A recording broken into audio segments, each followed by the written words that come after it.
de una nueva identidad. Señales de una nueva identidad.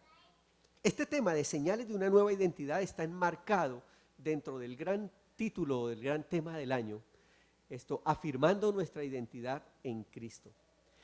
Pero de manera particular, este puntito de señales de una nueva identidad lo estamos estudiando a la luz del sermón de las bienaventuranzas, encontrado en el Evangelio según San Mateo, capítulo 5, versículos 1 al 12. Evangelio según San Mateo, capítulo 5, versículos 1 al 12. No lo vamos a leer todos. Simplemente quiero hacer un rápido recordatorio de lo que hemos venido hablando. Quisiera pedir a nuestros hermanos diáconos que le ayude a la hermanita con el nene. Gloria al Señor. Gloria al Señor.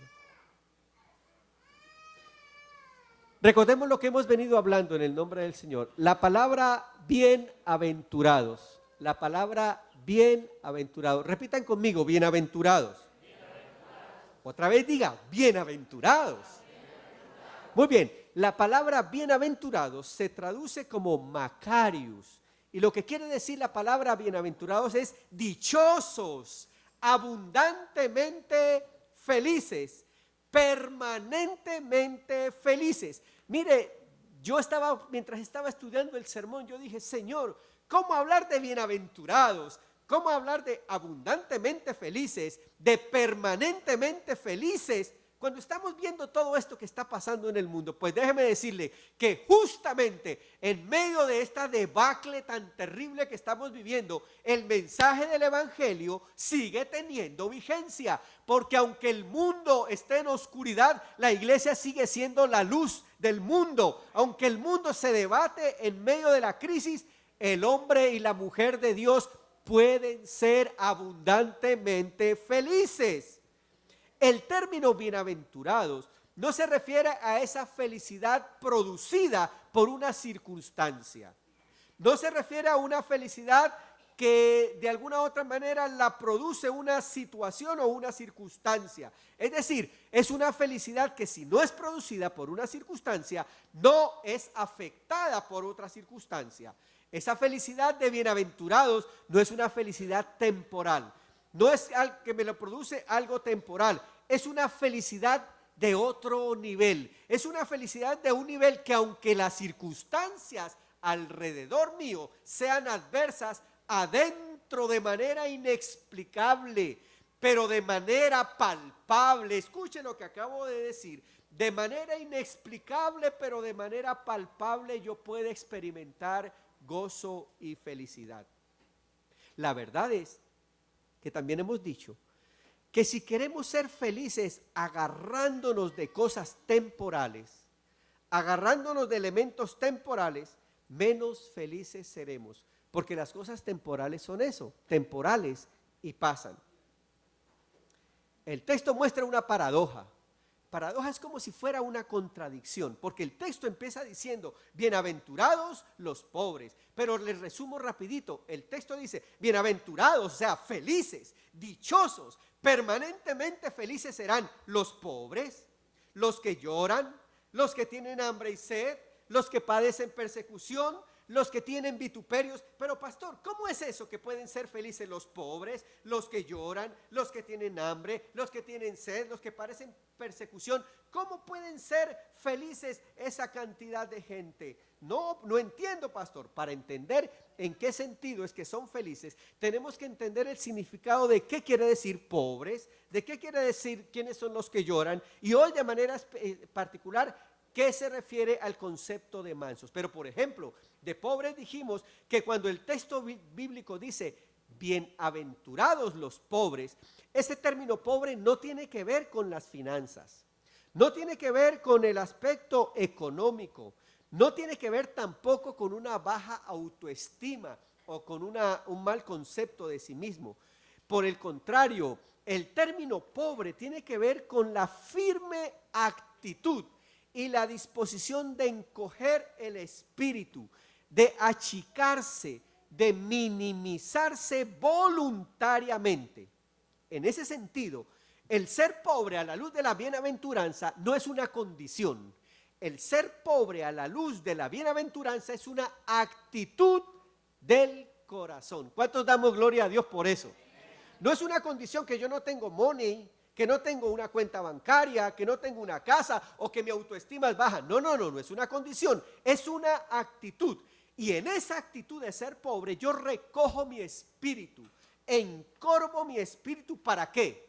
Para reconocer mi absoluta necesidad de Dios. ¿Cuánto le damos gloria a Dios por eso? Entonces, cuando yo recojo mi espíritu para reconocer la necesidad de Dios, ese reconocer la necesidad de Dios produce en mí esperanza, produce en mí alegría, produce en mí bienaventuranza. Gloria al Señor. Recojo mi espíritu para reconocer la absoluta dependencia de Dios, para reconocer la soberanía y la supremacía de Dios.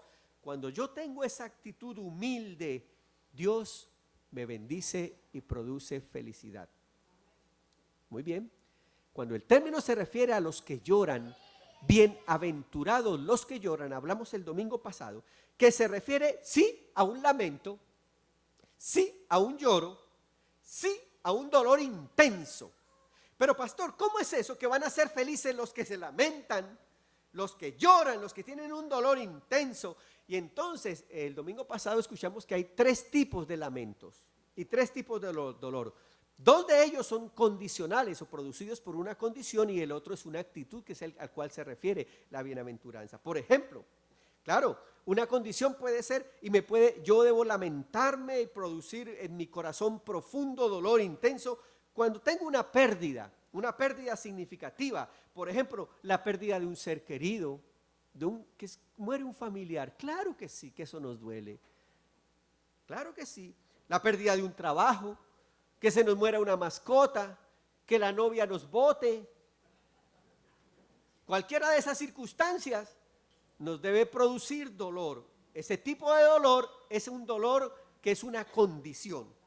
A ese tipo de dolor no se refiere en la bienaventuranza. Hay otro tipo de dolor, que es un tipo de dolor, vamos a colocarlo, un tanto místico y religioso, piadoso, mejor dicho, no religioso, piadoso. Tiene que ver con el dolor que produce en mi vida ver la realidad del mundo, ver el pecado del mundo. Eso nos debe producir dolor.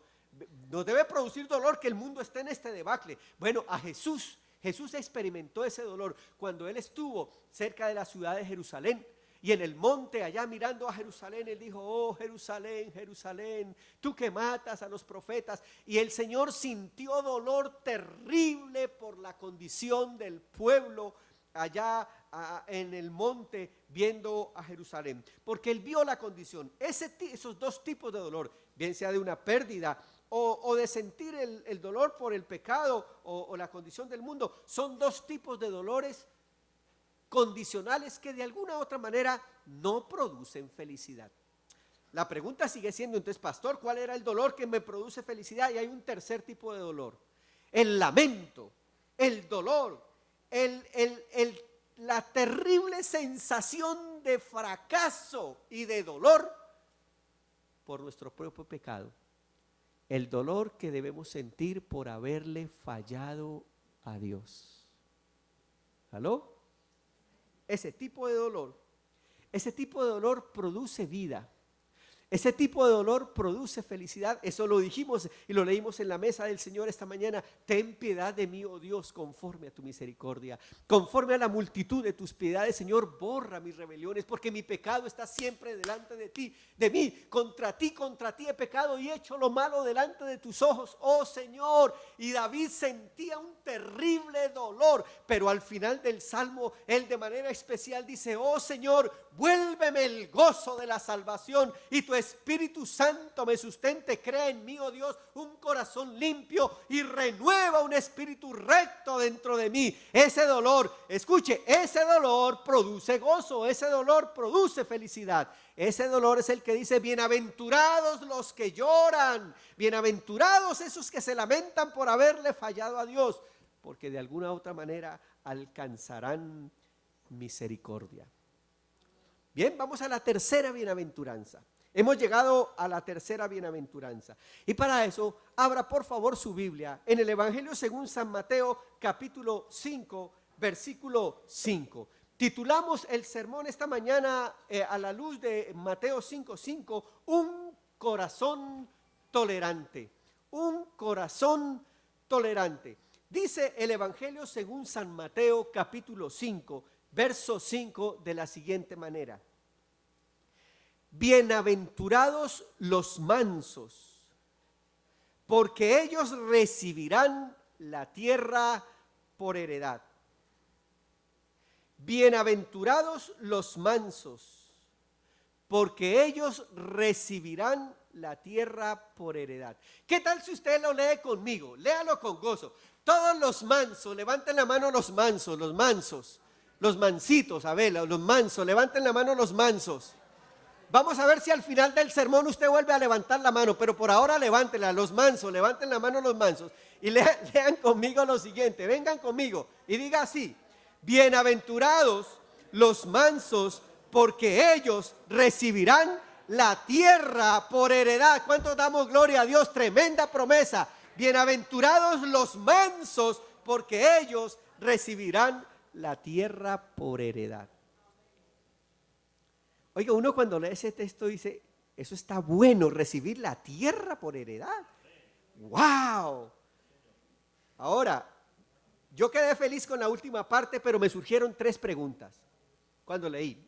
Las 3 preguntas son: ¿quiénes son los mansos? 1. 2. ¿Por qué los mansos son bienaventurados?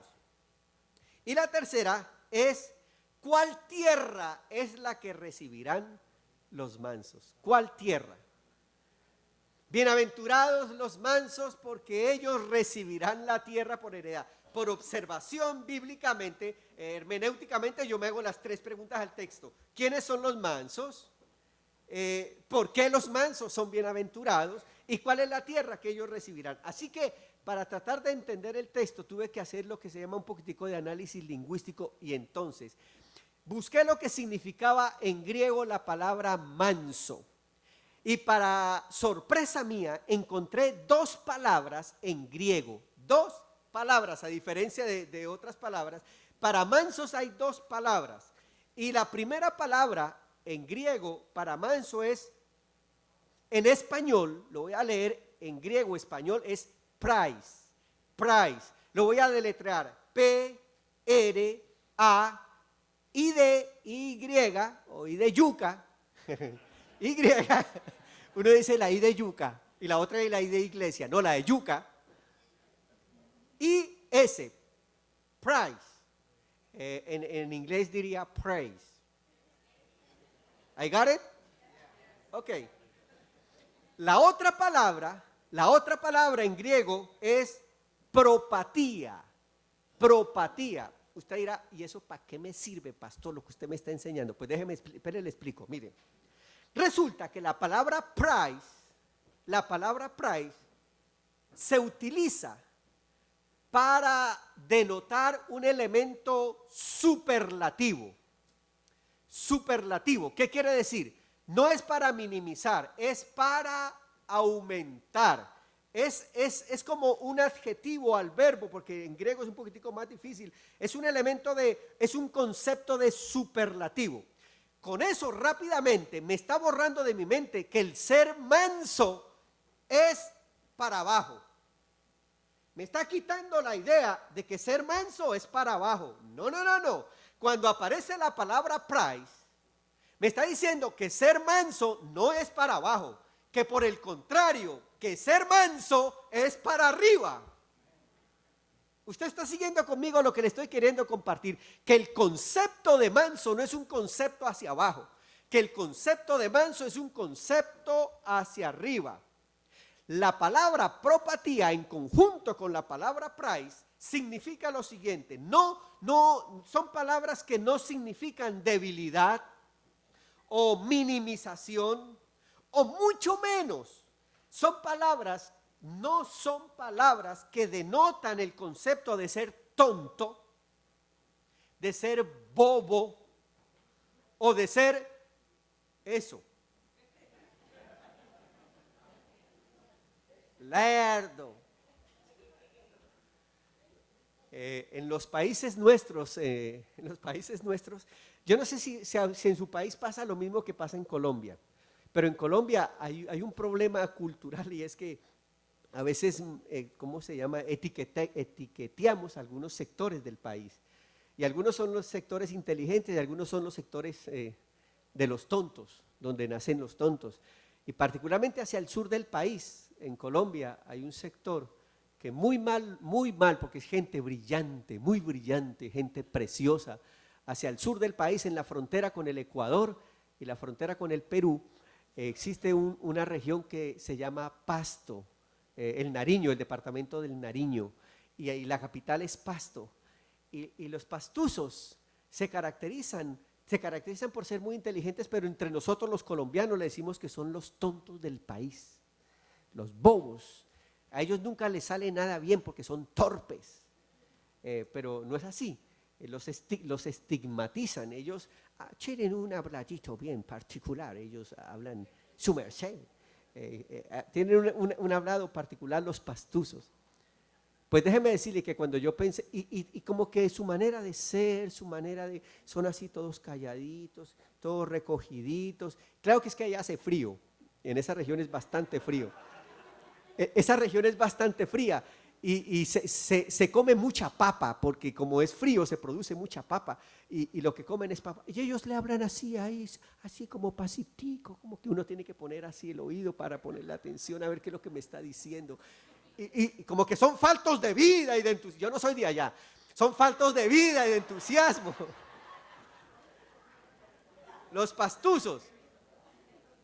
Pues resulta que cuando yo estaba pensando en manso, yo pensé que era ese tipo de gente. No. La palabra manso no tiene que ver con eso, con minimizar o con debilidad o con ser tonto o con ser bobo, nada de eso. Nada, esa no es la connotación del texto bíblico cuando se habla de manso. Cuando la Biblia habla de manso, habla de el ejercicio de la fuerza bajo control. Apúntelo por ahí, por favor, y lo voy a detallar. El ejercicio de la fuerza bajo control, o lo que es mejor, no mostrar rudeza o dureza indebida. Escuche, el ser manso implica no mostrar rudeza o dureza indebida. A la luz de esto, de que el ser manso no es ser débil, que el ser manso no es ser tonto, vamos a ver un ejemplo. Mire, Jesús, Él dice lo siguiente, en el Evangelio según San Mateo capítulo 11, versículo 29, dice lo siguiente: llevad mi yugo sobre vosotros y aprended de mí, que soy ¿qué? Manso y humilde de corazón, y hallaréis descanso para vuestras almas. Pero para seguir mostrando que el concepto de mansedumbre no tiene que ver con debilidad, no tiene que ver con tontería, no tiene que ver con minimizar, Jesús también lo dijo de la siguiente manera. En el Evangelio según San Mateo capítulo 21, verso 5, dice de la siguiente manera: decida la hija de Sión, tu rey viene a ti manso y sentado sobre un asno. Mire, ¿quién estaba entrando? ¿Quién? El rey del universo. Pero ese rey del universo dice que tiene un carácter ¿qué? Manso. Y viene sentado sobre un asno, sobre un pollino, hijo de animal de carga.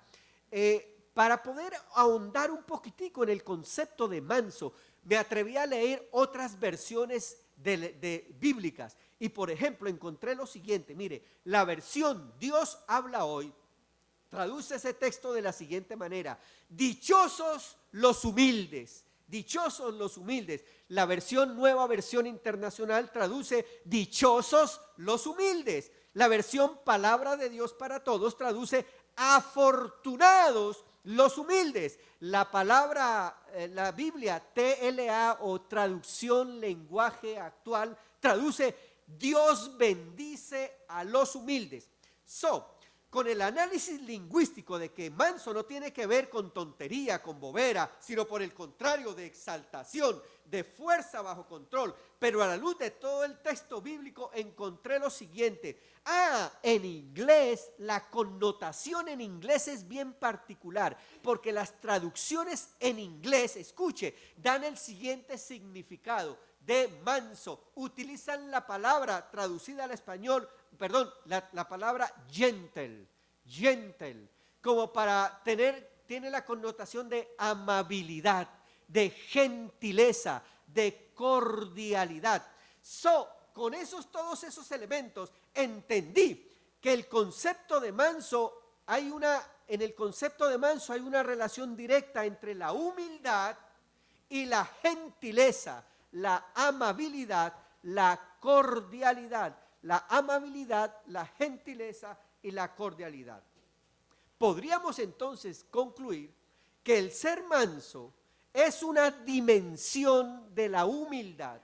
El ser manso es una dimensión de la humildad, traducida y vista de manera práctica en cosas como gentileza, amabilidad y cordialidad. Para concluir, podríamos decir, manso es alguien que es muy amable por carácter. ¿Aló? Amable, gentil, cordial. Y para eso se necesita ser humilde, ¿verdad? Díganle que tiene al lado. Ay, qué cara de amable que tienes tú. Quite la cara de revólver, ponga cara de manso.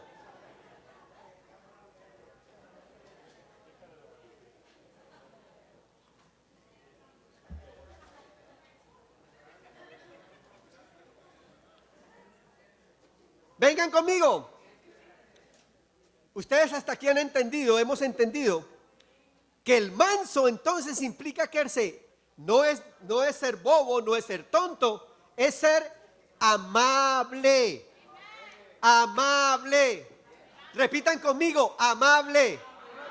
Gentil. Cordial. Wow. Y sí que hoy se ha perdido tremenda actitud y tremendo carácter. Hoy se ha perdido la amabilidad. Hoy se ha perdido la cordialidad. Por ahí hay un cuento que dice, mire, que todo caballero es amable bajo dos circunstancias.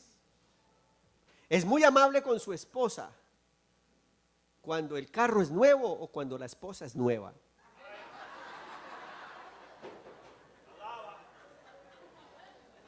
Cuando el carro es nuevo, ay mi amor, espere, le abro la puerta y se la abre para que no le golpee el carro. O cuando la esposa es nueva, el Señor lo coja confesado. Pero mire, yo trato de predicar serio, ¿verdad? Pero Dios nos ayude porque mire, cómo que se ha perdido la gentileza, ¿verdad? Y uno lee manso, pues mire, manso es ser gentil, manso es ser amable, manso es ser cordial. Pero déjeme decirle algo, a la luz de la Biblia, wow, ser manso no es una condición. Es decir, manso no es, ay, yo soy manso. Ay, la vida me ha hecho manso. No, ser manso no es una condición. Ser manso a la luz de lo que venimos estudiando es una actitud. Pero es más, agárrese de la silla de lo que voy a mencionar, porque la Biblia no solamente lo menciona como una actitud, es un mandato del Evangelio.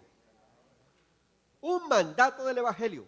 Quiero mencionarle varias citas. El apóstol Pablo, escribiendo a Tito, en el capítulo 3, versículos 1 y 2, dice de la siguiente manera. Pablo escribiendo a Tito le dice, recuérdales, mire, esto es amabilidad y esto es gentileza y esto es cordialidad. Cuando yo leí estos textos dije, wow, qué tanta gentileza nos hace falta. Mire, recuérdales que se sujeten a los gobernantes y a las autoridades, que obedezcan, que estén dispuestos a toda buena obra, que a nadie difamen, que no sean amigos de contiendas, sino amables, mostrando toda mansedumbre para con toda la humanidad. Así que todo aquel que es pendiencero, es que yo soy de sangre caliente, hispano yo soy, barranquillero, bogotano, hello, cachaco, rolo. Eso de que somos sangre caliente, déjeme decirle que si usted está bajo el poder del Espíritu Santo, esa sangre caliente el Señor la va a utilizar en otro sentido, pero usted no puede dejar de ser amable. Bienaventurado el caliente, el que de alguna otra manera, el que es manso, ahí, es un mandato. Pero me gustó ese texto, dice, el que no difame. Wow. Un elemento de gentileza y de cordialidad, ¿sabe cuál es? No hable mal de nadie. Eso es un elemento de gentileza y de cordialidad. No hable mal de nadie. No pele a nadie. Gálatas capítulo 6. Gálatas capítulo 6, versículo 1 dice así: hermanos. Ay, mire, esto es para los religiosos que no son amables. Mire, el religioso que no es amable, escuche este texto, apúntalo. Gálatas capítulo 6, versículo 1 dice: hermanos, si alguno es sorprendido en alguna falta, vosotros que sois espirituales, restauradlo con espíritu amable, gentil, cordial, con espíritu de mansedumbre, considerándote a ti mismo, no sea que tú también seas tentado. Como quien dice, si alguien cae, sabe que no lo coja a bibliazo limpio. Practique la cordialidad, practique la amabilidad. Si alguien cae, no le ponga el dedo al frente y decirle: si ve, yo se lo dije. En lugar de ponerle el dedo al frente, pásele la mano y dígale: hay oportunidad de levantarte y te bendigo en el nombre del Señor. Pero miren, hablando de que es un mandato, Santiago capítulo 1, verso 21 dice lo siguiente: por lo cual, desechando toda inmundicia y abundancia de malicia, recibid con mansedumbre la palabra implantada, la cual puede salvar vuestras almas. Mire, ¿sabe qué? Déjeme decirle, un acto de cordialidad, un acto de amabilidad, un acto de gentileza, es que usted esté dispuesto a escuchar la palabra del Señor. Hay gente que dice: ese sermón ya me lo sé, ese sermón a mí ya me lo dijeron. En Mateo 5, cierra el cerebro, apaga el cerebro y no escucha más. Es más, cualquier acto de distracción en la proclamación de la palabra, eso no es ser amable. ¿Aló? Porque mire lo que dice: estén dispuestos a recibir mansamente, con gentileza, con amabilidad, la palabra que sea implantada, la cual puede salvar vuestras almas. Y Pablo, escribiendo a su alumno, a Timoteo, en 2 de Timoteo le dice: debe corregir con gentileza, debe corregir con mansedumbre a los que se oponen, por si quizás Dios les conceda que se arrepientan para conocer la verdad. Mire, este elemento de la gentileza, de la amabilidad, es fundamental para poder heredar la tierra. A la luz de todos estos textos que hemos mencionado, de todos estos textos anteriores, otra vez afirmo el concepto de que ser manso no es ser débil, de que ser manso no es ser incapaz. Por el contrario, que ser manso es ser muy capaz, es ser fuertemente e intencionalmente gentil, amable y cordial. Dicho en otras palabras, es tener la fuerza y la capacidad, con la ayuda del Espíritu de Dios, para tener dominio propio. ¿Aló? Repitan conmigo: dominio propio. Eso es ser manso. Tener dominio ¿qué? Propio. ¿Cuántos tenemos que decir a la lengua, a la lengua, a la lengua, a la lengua, dominio propio, quédate callado? ¿Aló? Dominio propio. ¡Wow! Cuando yo estudié esto de manso, y ay, Señor, ayúdame que cada palabra que yo pronuncie esté bajo el control del Espíritu de Dios. Eso se llama dominio. Déjeme decirle, hablando de dominio propio, usted no sabe cuánta gente en un momento de ira, en un momento de euforia, en un momento de enojo, cometemos tantos dolores, tantas heridas y tanto sufrimiento. El ser manso es tener dominio propio. Preguntándole yo al Señor, estudiando el texto, me surge la idea, Señor, ¿dónde en la Biblia hay un ejemplo de falta de mansedumbre? ¿Dónde? Muéstrame un ejemplo de falta de mansedumbre para yo mostrarle a los hermanos dónde hay. ¿Y sabe a dónde me llevó el Señor? Mire, vaya a Tercera de Juan, capítulo 1. Tercera de Juan, capítulo 1, versículos 9 al 10. Mire esta persona. Y si le está buscando nombre para un hijo, no le vaya a poner Diótrefes, no. Diótrefes no, porque mire además de que Diótrefes es un nombre feo, mire el carácter de Diótrefes. Mire, tercera de Juan capítulo 1, versículos 9 al 10 dice de la siguiente manera. Pablo quería ir a visitarles, Juan quería ir a visitarles y dice, yo he escrito a la iglesia, dice Juan, he escrito a la iglesia, pero Diótrefes, al cual le gusta tener el primer lugar entre ellos, no nos recibe. Por esta causa, si yo voy, recordaré las obras que hace, profiriendo palabras malignas contra nosotros. Y no contento con estas cosas, no recibe a los hermanos, y los que nos quieren recibir, se los prohíbe y los bota de la iglesia. Ay, ¿cuántos quieren tener un hermanito en la iglesia así? Levanten la mano, ¿Cuántos quieren que Diótrefes sea su pastor? Oiga, qué feo Diótrefes, ¿no? No le vaya a poner a su hijo Diótrefes nunca, no.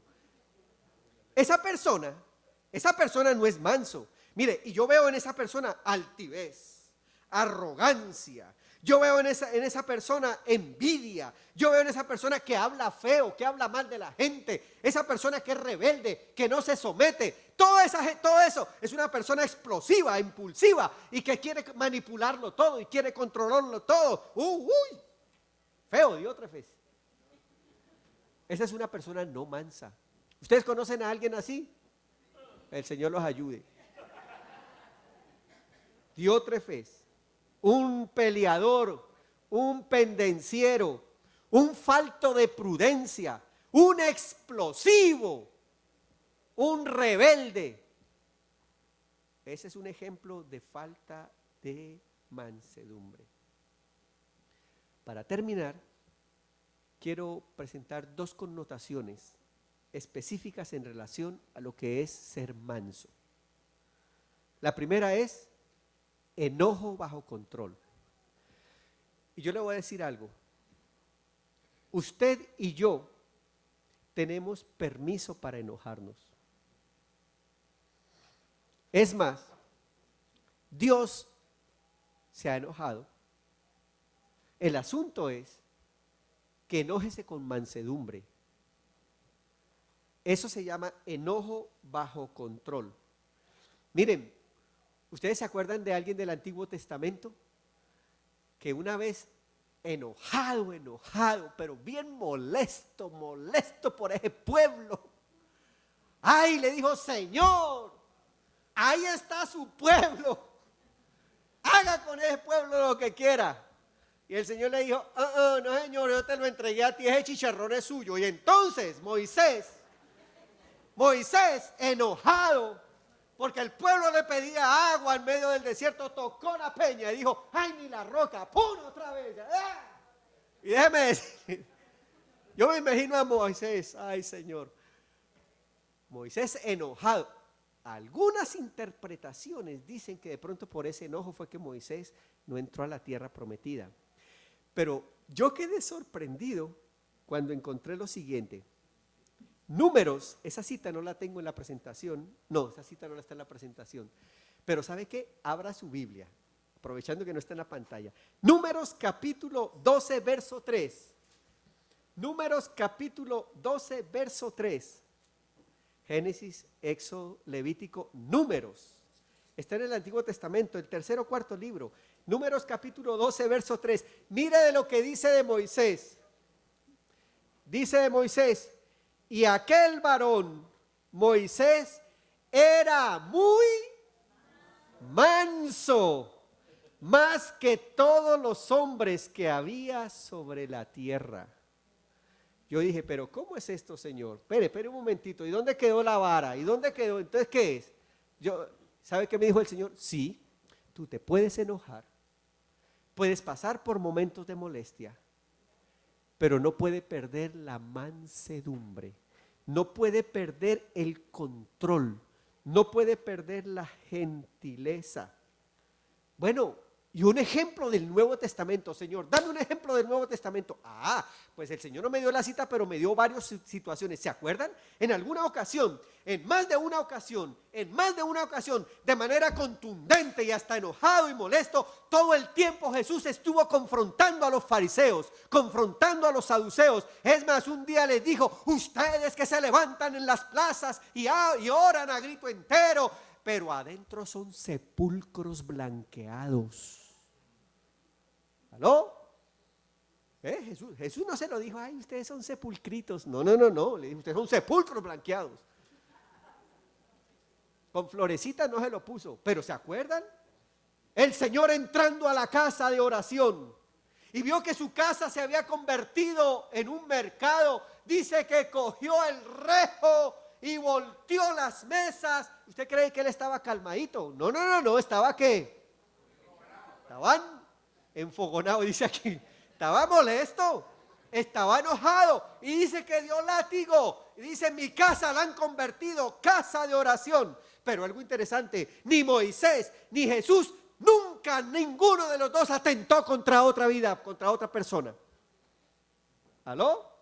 Jamás. Eso se llama enojo bajo control. La mansedumbre tiene que ver con el enojo bajo control. Que este sermón nos sirva, porque nos vamos a seguir enojando y cada vez que nos vayamos a Espíritu de Dios, ¿me hago entender? Toma control. Enojo bajo control. Pero hay una segunda connotación. Muchos dirán: ay, pastor, es que yo no puedo. Ay, yo no puedo, yo soy así. Yo soy explosivo y ¿qué hago? Pues que el Señor me cambie. Déjeme decirle, el Señor no lo va a cambiar. El Señor va a utilizar esa virtud, va a utilizar ese fuego, va a utilizar esa fuerza y la va a poner bajo control. La segunda connotación de manso es fuerza bajo control. Se lo voy a decir de la siguiente manera: fuerza bajo control es aquel que ha sido domado, aquel que ha sido domesticado, aquel que ha sido amansado. Bueno, Señor, dame un ejemplo de alguien que haya sido amansado en la Biblia, de alguien que haya sido así, bueno, y que haya sido amansado. ¿Usted quiere ver la historia rapidito? Se la voy a contar. Libro de los Hechos, capítulo 9. Libro de los Hechos, capítulo 9, versículos 1 al 6. Y sabe que usted va a salir de aquí celebrando: yo soy así, pero estoy bajo el control del Espíritu de Dios. Mire, Libro de los Hechos cuenta la siguiente historia. Mire, vengan conmigo, dice así: Saulo, me gusta eso, respirando amenazas y muerte. Eso era como que él botaba candela por la boca, respirando. Así es que hay que leer el texto como dice. Él no dice respirando, no, él no dice dice respirando. Saulo respirando aún amenazas y muerte contra los discípulos del Señor, vino al sumo sacerdote y le pidió cartas para las sinagogas de Damasco, a fin de que si hallaba alguno de los hombres y mujeres en este camino, los trajera presos a Jerusalén. Pero mire, pero yendo por el camino, aconteció que al llegar cerca de Damasco, repentinamente lo rodeó un resplandor de la luz del cielo, y cayendo en tierra oyó una voz que decía: Saulo, Saulo, ¿por qué me persigues? Y él dijo: ¿quién eres, Señor?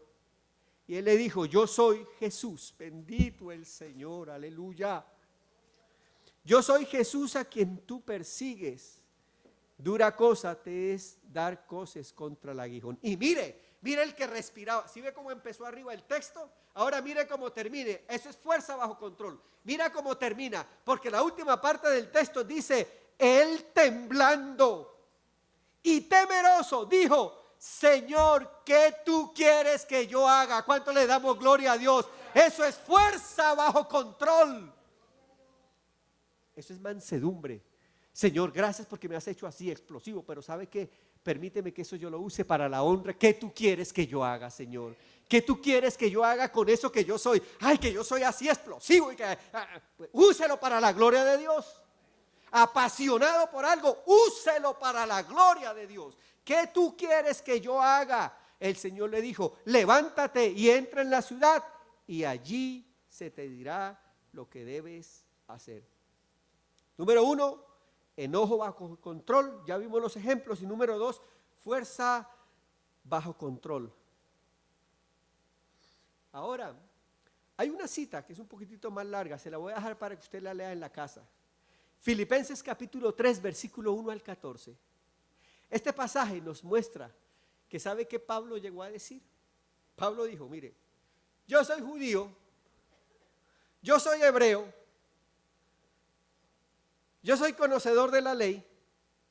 Si tengo algo en que gloriarme, soy yo. Y mire, pero sabe, en Filipenses él dice: todo lo he considerado basura por amor de aquel que me amó. Eso es fuerza bajo control. ¿Cuánto le damos la honra y la gloria al Señor? Fuerza bajo control. Muy bien. ¿Cuántos queremos ser mansos? Ahora sí, levantemos la mano los mansos. Uno como que ya hacía aquí así, ¿no?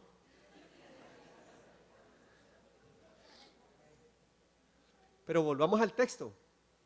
El texto nos dice, podríamos decir entonces: bienaventurados los amables, bienaventurados los cordiales, bienaventurados la gente gentil, bienaventurados los que controlan su enojo, bienaventurados los que utilizan su fuerza para adorar a Dios y fuerza bajo control. Pero ¿sabe qué el texto dice? Bienaventurados esa gente, porque recibirán la tierra por heredad. ¡Wow! Eso es una buena noticia. ¿Cuánto le damos gloria a Dios? Recibirán la tierra por heredad. Yo le voy a decir algo: créalo. Si usted hoy no tiene casa, créalo. Si no tiene carro, créalo. Si no puede ir a unas vacaciones, créalo que lo va a poder hacer. Lo va a poder hacer si es manso, si es cordial, si es gentil. Pastor, ¿eso es verdad? Déjeme decirle que sí. Porque a mí me surgió la pregunta: ¿cuál tierra es la que voy a recibir, Señor? ¿Cuál tierra? ¿Allá la tierra prometida en el cielo? No. Déjeme decirle lo siguiente: la tierra que va a recibir es ahora. Cuando Jesús está hablando, bienaventurados los mansos porque ellos recibirán la tierra, a la mente de Jesús vino uno de los salmos más hermosos. Se me perdió la cita. Libro de los Salmos, capítulo 37, verso 11. ¿Está ahí? Salmo capítulo 37, verso 11. ¿No está? Ok, por favor, abra su Biblia en el Salmo 37, verso 11. Y el Salmo 37, verso 11 dice de la siguiente manera: cuando Jesús está diciendo bienaventurados los mansos porque ellos recibirán la tierra, está refiriéndose al libro de los Salmos, capítulo 37, verso 11, y dice de la siguiente manera: pero los mansos heredarán la tierra y se recrearán en abundancia de paz. ¡Wow! Cuando yo leí este texto, déjeme decirle que yo pensé que esta es la mejor teología de la prosperidad. La mejor teología de la prosperidad es ser manso, es ser amable, es ser cordial, es tener el enojo bajo control y es utilizar la fuerza y las virtudes que Dios me ha dado bajo el control del Espíritu Santo. Así, cuando el texto me está diciendo, recibiré la tierra por heredad, lo que el texto me está diciendo es, seré abundantemente bendecido ahora. ¿Cómo que ahora? Sí, ahora. Por favor, vaya al libro de libro de Marcos, capítulo 10, versículos 29 y 30. Dice de la siguiente manera: respondió Jesús y le dijo, de cierto os digo, que no hay nadie que no haya dejado casa, o hermanos, o hermanas, o padre, o madre, o mujer, o hijos, o tierras, por causa de mí o del evangelio. Le voy a explicar eso. Cualquiera que le dice a todas estas cosas temporales, espere, ustedes son importantes, pero más importante es el principio del cielo, el evangelio. Cualquiera que hace eso, mire lo que dice, el que hace eso, dice, no recibirá, el que hace eso, dice que recibirá 100 veces más. Ahora, ¿cuándo? ¿En este qué? ¿En este qué? ¿En qué año estamos? ¿Cuántos? Estamos a próximos del 2016. ¿Cuántos creen que usted va a cerrar el 2015 si usted hace un proyecto y un propósito hoy de ser manso, que esa cuenta que usted tiene en rojo, el Señor se la va a resolver? ¿Cuántos creen? Oh, ¿cuántos lo creen? ¿Y cuántos creen que el 2016, si usted sigue siendo manso, el Señor le va a dar casa? Y le va a dar carro. Y le va a mejorar las cuentas bancarias. Y las tarjetas de crédito, el Señor se las va a arreglar. Porque es que mire, ¿sabe qué? Cuando usted es amable, cuando usted es cordial, cuando usted no hable mal de nadie, ¿sabe qué? Usted, su crédito mejora, le va a ir bien, le va a ir bien, le va a ir bien. Cuando usted cumple con los principios del Señor, le va a ir bien, heredará la tierra, no en el cielo, aquí en la tierra le va a ir bien. Esa es la mejor teología de la prosperidad, le va a ir bien. Se me pasó este versículo, Evangelio según San Mateo, capítulo 19, verso 29. Y cualquiera que haya dejado atrás casas, o hermanos, o hermanas, o padre, o madre, o mujer, hijos, o tierras por mí, por mi nombre, recibirá 100 veces más. Pero dice, 100 veces más y heredará la vida eterna. ¿Sí ve que el asunto no tiene que ver con la eternidad? Tiene que ver que yo recibiré ¿a dónde? Aquí. Y después heredaré ¿qué? ¿Cuánto le damos gloria a Dios por eso?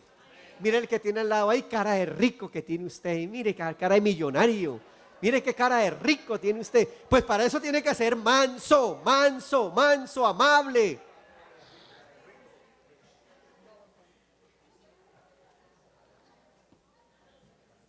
Por el contrario, déjeme decirle, al pendenciero, al peleador, al explosivo, al chismoso, al que está ahí todo el tiempo generando puya, es increíble, le va mal. Ahora la pregunta es, ¿cómo me está yendo a mí? Pues evaluemos cómo es que estamos andando. Abra la nevera, prenda el carro a ver si tiene gasolina, vaya a Walmart y pase la tarjeta.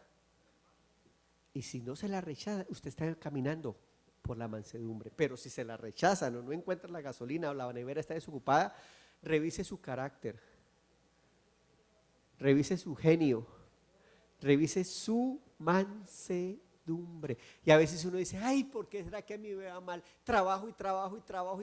¡Ay!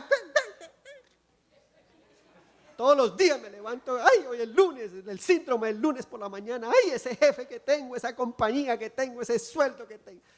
Ay, qué bueno cuando yo me levanto, Señor, gracias por el día que nos diste. Gracias, Señor, por tu misericordia. Señor, me voy a enojar con mi patrón. Dame gracia con ese viejo, Señor, ayúdame. Ayúdame con los niños en la escuela, ayúdame con los ancianos que tengo que cuidar, ayúdame con los clientes que tengo que atender en la ventanilla, ayúdame con los... Mire, déjeme decirle, el carácter se ve en cosas tan sencillas como estas. ¿Qué usted siente cuando un carro lo rebasa en el expreso? ¿Ah?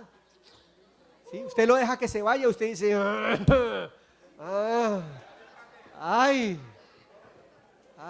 yo tengo que cantar si no hubiera sido por el Señor. Si no hubiera sido por el...